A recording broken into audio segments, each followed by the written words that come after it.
శ్రీరంగనీతులు Telugu film review by allrounder star Ballem Venumadhav. సినిమా నిడివి 2 గంటల 2 నిమిషాలు. UA censor certificate. ఇక 11 ఏప్రిల్ 2024 విడుదల తేదీ. Sriranganeethulu follows 3 people from diverse backgrounds in their mid-20s along with the consequences that arise and the struggles they go through together. ఇందులో తనిఖీల భరణి పాట పాడుతూ జీవిత తత్వాలు చెప్తూ జోగినాయుడు పక్కన కూర్చొని చెప్తూ ఉంటాడు. ఇక 3 జీవితాలను చూపిస్తారు. ఆ 3 జీవితాలు ఎవరు ఏం సంగతి అంటే, ఒకరు సుహాస్ పాగోలు. ఈ మధ్య ఫైల్లోకి వచ్చి అంబాజీపేటతో కొంచెం గుర్తింపులోకి వచ్చి ఇప్పుడు చేసిన సినిమాలన్నీ కూడా రైటర్ పద్మభూషణ్ కానీ, అంతకుముందు ఓటీటీలో రిలీజ్ అయిన ఇంకొక సినిమా కానీ, ఇవన్నీ కూడా అతనికి ఒక పేరు తీసుకొచ్చాయి. సుహాస్కి ఇవాళ ఒక స్టార్డమ్ వచ్చింది. అట్లాగే కార్తీక్ రత్నం ఎప్పుడు లేని విధంగా డీగ్లామరస్గా నటించాడు ఈ సినిమాలో. కరెక్ట్గా ఆయన బాడీ లాంగ్వేజ్కి సరిపోయిన క్యారెక్టర్ ఎప్పుడు నాకు అనిపించేది. కార్తీక్ రత్నం చూస్తుంటే ఒక అంటే హీరోలా కాకుండా ఒక లేబర్ బాయ్ లాగా కనిపిస్తుంటాడు. అటువంటి ఎగ్జాక్ట్ క్యారెక్టర్ ఈ సినిమాలో పడింది. ఇక విరాజ్ అశ్విన్ గ్లామర్ బాయ్, చూడ్డానికి ఎంతో అందంగా ఉంటాడు. బేబీ సినిమా ద్వారా ప్రఖ్యాతి చెందాడు. సో అతను రుహాని శర్మ, ఆమె అందానికి తగ్గ క్యారెక్టర్. సో వీళ్ళు యాక్చువల్లీ ఆ యాక్టర్స్ ఏవైతే ఉన్నారో వీళ్ళు చేసిన క్యారెక్టర్స్ కరెక్ట్ ఫిట్నెస్ పడింది. అయితే ఇంకోటి గమనించాల్సిన విషయం ఏంటంటే, ఇవి ఎప్పుడో చాలా రోజుల కింద తీసినట్టు అనిపిస్తుంది. ఎందుకంటే సుహాస్ ఈ మల్టీస్టార్ ఒప్పుకున్నాడంటే ఇప్పుడున్నటువంటి దాంట్లో అతను చిన్న చిన్న సినిమాలు చేస్తున్నా కూడా మెయిన్ రోల్ తప్ప చేయడు. మరి 3 కథలు ఒక కథగా చేశాడంటే, కార్తీక్ రత్నం ఫేస్ చూసినా, సుహాస్ ఫేస్ చూసినా, విరాజ్ అశ్విన్ ఫేస్ చూసినా బేబీ కన్నా ముందు చేసిన సినిమానేమో అని అనిపించింది మనకి. అట్లాగే రుహాని శర్మ కూడా ఫ్రెష్గా అనిపించింది. Praveen Kumar VSS director writer అయిన ఈ సినిమాకి వెంకటేశ్వరరావు బాల్మురి ప్రొడ్యూసర్ కాగా, అజయ్ అరసద మ్యూజిషియన్ కాగా, హర్షవర్ధన్ రామేశ్వర్ ఇంకొక మ్యూజిషియన్ కాగా, తీజో టోమీ సినిమాటోగ్రఫీ చేయగా, శశాంక్ విపుటూరి ఎడిటర్గా వ్యవహరించాడు. ఇక సినిమా తీరుతెన్నులేదో చూద్దాం. ఫస్ట్ తీరుతెన్నుల గురించి చూడాలంటే, ఫస్ట్ మనకి సినిమా పేరు వినంగానే తొంగి తొంగి చూడమాకు చందమామ అనే పాత పాట ఉన్నటువంటి అక్కినే నాగేశ్వరరావు, శ్రీదేవి సత్యనారాయణల శ్రీరంగనీతుల సినిమా గుర్తుకొస్తుంది. అయితే దీంట్లో తీసుకున్న సబ్జెక్ట్ ఏంటంటే, కాకపోతే ఇందులో తీసుకున్న సబ్జెక్ట్కి ఎండింగ్ ఒక మామూలు ఒక ఆర్ట్ ఫిలిం ఎండింగ్ లాగా, కల్ట్ మూవీస్ సాధారణంగా ఇట్లాంటి హాఫ్ బీట్ మూవీస్ ఎండింగ్ ఎట్లా ఉంటుందో అట్లాంటి ఎండింగ్ ఒకటి మైనస్ కాగా సినిమాకి. ఈ సినిమాలో ప్లస్ పాయింట్ ఏంటంటే నిజ జీవితాన్ని ప్రతిబింబించేలాగా ఆ మధ్య ఈ కటౌట్ల మీద ఏవైతే ఫ్లెక్సీలు పెట్టి యూత్ సంతోషపడతారో దాని మీద ఒక అతను సినిమానే తీశాడు, పెద్ద సినిమానే తీశాడు. సో అది తెలంగాణ నేపథ్యంలో వచ్చింది ఆ సినిమా అంతా కటౌట్ల మీదే ఉంటుంది. సో అట్లాగా తన క్యారెక్టర్ అంతా, సుహాస్ క్యారెక్టర్ అంతా కటౌట్ మీదే ఉంటుంది. అతను తల్లి చేసిన ఆమె కూడా చాలా సహజంగా తెలంగాణలో చాలా అద్భుతంగా మాట్లాడింది, బాగా చేసింది యాక్టింగ్ కూడా.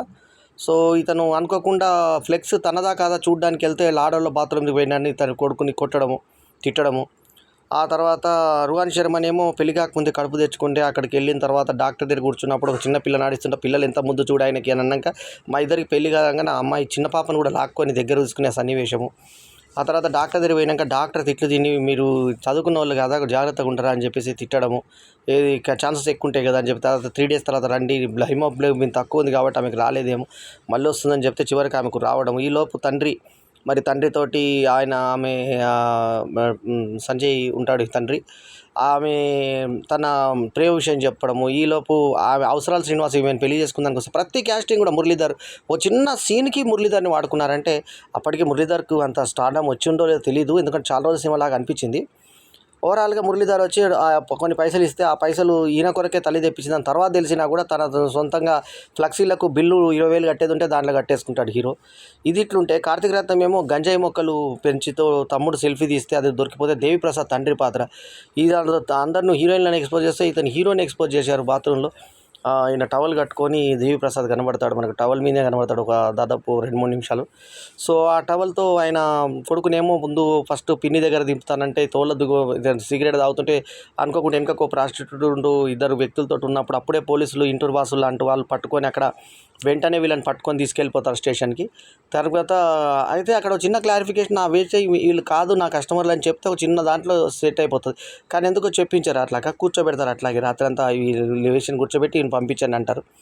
తర్వాత ఒకసారి ఇంకా వాసు చిన్న కేసులు వస్తే యూత్ ఫ్యూచర్ నాశనం అవుతుందని చెప్పి వాళ్ళ మీద కేసులు నమోదు చేయడు. సో ఇవన్నీ కూడా చాలా సహజంగా కొన్ని ఏ సినిమాల్లో చూడనేటువంటి కొన్ని సన్నివేశాల్ని ప్రవీణ్ కుమార్ విఎస్ఎస్ రాసుకున్నాడు. అంతవరకు అభినందనీయం. ఎందుకంటే ఆ ప్రవీణ్ కుమార్ డైరెక్షన్లో కొన్ని అంటే ఈ సన్నివేశాలు కూడా ఎక్కడ కూడా రిపీట్ సన్నివేశాలు ఎక్కడా లేకపోవడం మాత్రం ఈ సినిమాకు ప్లస్ పాయింట్. తనికెళ్ళ బరినిది మధ్య మధ్యలో ఎడిట్ చేసుకుంటూ మధ్య మధ్యలో ఆయన పాట పాడుతూ ఆయన చెప్తూ తత్వాలు చెప్తూ అక్కడ నుంచి ఆయన పాడడం కూడా చూపించారు. అక్కడ నుంచి దీన్ని జాయిన్ చేసుకుంటూ ఆయన ఎక్స్ప్రెషన్స్ని జాయిన్ చేసుకుంటూ first half second half Tanikella Bharani సినిమా అంతా వచ్చేలాగా ఒకటే ఫ్రేమ్లో షూట్ చేసిన వన్ డే షూటింగ్ని అతకబెట్టినటువంటి విధానం బాగుంది. సినిమా అంతా తనికెళ్ళ బరిని మనకు కనబడ్డట్టుగా ఉంటుంది.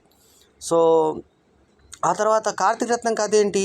అతను చెడిపోయిన కొడుకు, తండ్రి అతను రిహాబ్లో వేయాలనుకుంటాడు. ఈ లోపు లాడ్జ్కి తీసుకెళ్తాడు. ముందు పిన్ని ఇంటికి రా అంటే తోలో సిగరెట్ తాగుతూ పట్టుడు పడతారు ప్రాస్టిట్యూషన్ కింద. అనుకోకుండా వీళ్ళు ఇరుక్కుంటారు.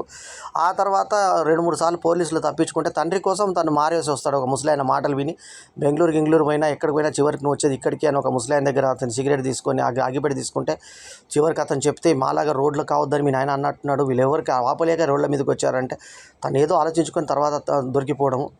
ఆ తర్వాత ఈ పిల్లనేమో కడుపు తెచ్చుకొని వీరాతంతో అది కడుపు రాలేదని తెలిసిన తర్వాత తండ్రి దగ్గరికి వచ్చేసి మళ్ళీ లొంగిపోవడము. అంటే పెళ్ళికి రెడీ అయిన తర్వాత వద్దనుకొని మళ్ళీ ఆమె వెళ్ళిపోతుంటే మళ్ళీ ప్రియుడు చచ్చిపోతానంటే మళ్ళీ బలవంతం ఒప్పుకుంటే ఇప్పుడు నేను బలవంతం పెడితే ఒప్పుకున్నావు, రేపు మీ నాన్న బలవంతం పెడితే నువ్వు వెళ్ళిపోతావు వద్దు అని ఆమెను ఇంటికి పంపించేస్తాడు. అంతకుముందు ఆమె చచ్చిపోవాలన్న కాంక్షతోటి ఇంటర్వెల్కు బ్యాంక్ ముందు తీసుకొచ్చి పోలీసుని గుద్దేస్తే దెబ్బ తగులుతుంది. అక్కడ ఇంటర్వెల్ బ్యాంక్ ఇచ్చారు, అక్కడ ఇంటర్వ్యూషన్ అని చెప్పి మళ్ళీ విరామం అని 2 ఇంగ్లీష్ తెలుగు 2 వేయడం విధానం బాగుంది వెరైటీగా. ఆ తర్వాత తనేమో డ్రగ్స్ మాఫియాలో చేరిపోయాడు. అంటే ఈ యొక్క గంజాయి మందుకు అలవాటు అయిపోయి ఉన్నాడు. హాస్టల్స్లలో గంజాయి ఎలా తాగుతారు ఏం సంగతి, ఆ చిన్నోడు ఇంకోటి తాగితే వానికి ఎట్లా అవుట్ అయిపోతాడు, వాడిని హాస్పిటల్ తీసుకెళ్తానంటే వాళ్ళు భయపడతారు, పోలీసులు పట్టుకుంటారేమో అని ఇవన్నీ చూపించి పోలీసులు వీళ్ళు ఎంత తరుముతున్నట్టు ఒక ట్రాక్ చూపిస్తూ ఇక్కడ ఈమె అమ్మాయి ఇతనితో తిరిగిన తర్వాత ఈమె అటు తండ్రి మాట కాదని అవసరాల శ్రీనివాస్కి చెప్తే అవసరాల శ్రీనివాస్ నేను వద్దు ఎట్లయినా సరే ఈ అమ్మాయిని పెళ్లి చేసుకుంటానని ఫిక్స్ అయిపోయాడు రా వీడు అని చెప్పే ఒక్క సన్నివేశమైనా కూడా చాలా అద్భుతంగా చేశాడు అవసరాల శ్రీనివాస్. ఆ సినిమా అంతా నీట్గా ఎక్కడ ఏ ప్రాబ్లం లేకుండా ఉంది సినిమా. పాటలు కూడా ఉన్నంతలో రాణించే విధంగా ఉన్నాయి పాటలు. అయితే బాగా గుర్తుపెట్టుకునే నంబర్స్ లేకపోయినా కథకి సాఫీగా ఒక డిఫరెంట్ టైప్ ఆఫ్ జోన్లో వెళ్ళింది. సుహాసేమో నేను ముందుగా చెప్పినట్టుగా కట్అవుట్ల కోసమే పొట్లాటలో ఉంటుంది. రాత్రిపూట వీళ్ళు వాళ్ళ కారుని పార్క్ చేయడానికి వచ్చేటువంటి సన్నివేశంలో ఒక అతన్ని నెత్తి మీద కొడతారు, రాయి తర్వాత లైట్ వల్ల కొడతారు. ఆ తర్వాత తాగుబోతులు వాళ్ళు తాగి మత్తులో వాళ్ళ బ్యాచ్ వీళ్ళ బ్యాచ్ తెలియని ఆ సన్నివేశం చాలా నవ్వుల్లో తెప్పించే విధంగా ఉంటుంది. చాలా సహజంగా ఉంటుంది. ఆ తర్వాత బంగ్లాల మీదకి పారిపోయి మీదికి దిగి పరుగులు తీస్తుంటారు. సో మధ్యలో వచ్చినటువంటి చార్కోల్ జీవన్కి దెబ్బ తగులుతుంది. వీళ్ళు వాళ్ళ అంతకుముందు 2 సార్లు విడిపించి పోలీసుల దగ్గర కూడా వాళ్ళకి తరఫున వకల్తా పుచ్చుకొని మాట్లాడి ఇది నీ అసలు జాబు, నీ జాబు మన బస్తీలోనే నువ్వు పెద్ద జాబ్ చేస్తున్నావు అని చెప్పి హీరో సుహాస్ని మెచ్చుకుంటాడు. కానీ సుహాస్ మాత్రం ఇట్లాంటి చిల్లర పనులు చేస్తుంటే తల్లి దగ్గరికి వెళ్ళి డబ్బులు అడిగితే పోపు డబ్బులు ఉన్నాయంటే అన్నీ కాదు 20,000 అంటే 20,000 మళ్ళీ ఏం చేస్తావురా అని చెప్పేసి తల్లి అనడము. ఆ తర్వాత ఈ సుహాస్ దారిలో పడ్డా లేదా అనేది ఒక కథ. వీళ్ళిద్దరు ప్రేమికులతో ఈమె తండ్రి మాట ఈయన పెళ్లి చేసుకుందా లేకుంటే ఆమె సొంతంగా చేసుకుందా అనేది 2వ కథ.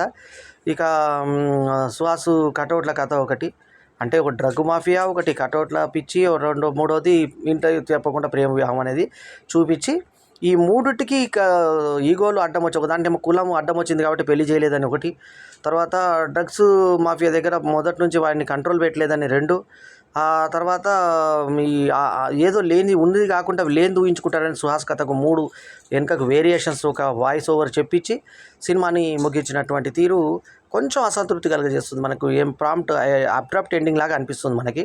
కాకపోతే పర్ఫార్మెన్సులు రాణి శర్మ కావచ్చు, సుహాస్ కావచ్చు, తర్వాత విరాజ్ అశ్విన్ కావచ్చు, ఆ తర్వాత మనకి మొత్తం అవసరాల శ్రీనివాస్ చిన్న పాత్రలో అయిన అవసరాల శ్రీనివాస్ కావచ్చు, అట్లాగే ఇందాక చెప్పిన కార్తీక్ రత్నం కావచ్చు, దేవి ప్రసాద్ కావచ్చు, అందరూ కూడా అద్భుతమైన నటనను కనబరిచి సినిమాలో ఆ పర్ఫార్మెన్స్ల కోసమే చూడాలి అనిపించే విధంగా సినిమాలో ఒక కొత్తదనం ఉన్నటువంటి విషయం అయితే ఉంది. కంటెంట్ అయితే కొత్తగా ఉంది. సో తీసుకున్న విధానం బాగుంది. కాకపోతే కమర్షియల్ ఫార్మాట్లో మాత్రం కొంత తడబడిందని చెప్పాలి. సో ఓవరాల్గా ప్రేక్షకులు కోరుకునేటువంటి ప్రేక్షకులు ట్రెండ్ కోరుకునేటువంటి అంశాలు లేకపోయినా సెక్స్, వైలెన్స్, పాటలు, పద్యాలు ఇలాంటివి లేకపోయినా, అంటే పాటలు కూడా మామూలు పాటలు ఉండి ఎక్కువ పెద్ద ఎక్స్పోజింగ్ లేకపోయినా ఈ సినిమాకి రావడం ఒక ఆశ్చర్యకరం అయితే. 2వది నీట్గా ఉన్నటువంటి సినిమాకి రావాల్సిన సినిమా ఇది. సో శ్రీరంగ నీతులు అనేటువంటి పేరుకి తగ్గట్టుగా వాళ్ళు ఎంచుకున్నటువంటి అంశం బాగుంది. మొత్తానికి డైరెక్టరు ప్రవీణ్ కుమార్ అభినందనీయుడు. ఓవరాల్గా నేను ఈ సినిమాకి ఇచ్చినటువంటి రేటింగ్ 3.5/5. ఇది నా యొక్క రేటింగ్. ఈ రివ్యూ కనుక మీకు నచ్చితే లైక్ చేయండి, కమెంట్ చేయండి, షేర్ చేయండి. మా ఛానల్కు తప్పకుండా సబ్స్క్రైబ్ చేయండి. ఎల్లప్పుడూ మీ ఆదరాభిమానాలను ఆశించే మీ ఆల్రౌండర్ స్టార్ బల్లెం వేణుమాధవ్. నమస్తే, జై హింద్.